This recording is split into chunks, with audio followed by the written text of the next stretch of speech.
Welcome to the Ownership Review, where we do a bunch of maintenance to see what this car is like to live with on a daily basis. Here are the high points of the 2004 Chevrolet Venture. The cabin air filter is very easy to replace.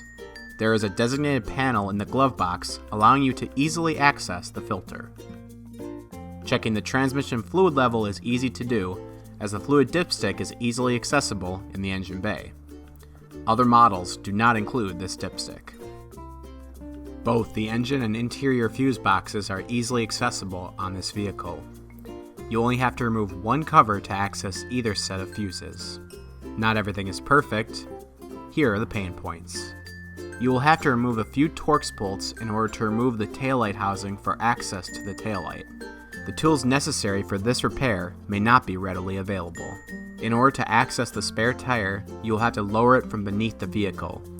This can be tough, as the lowering mechanism can grow rusted to the vehicle over time.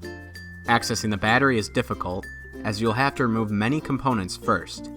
This requires many steps, and many tools you may not have readily available for repair.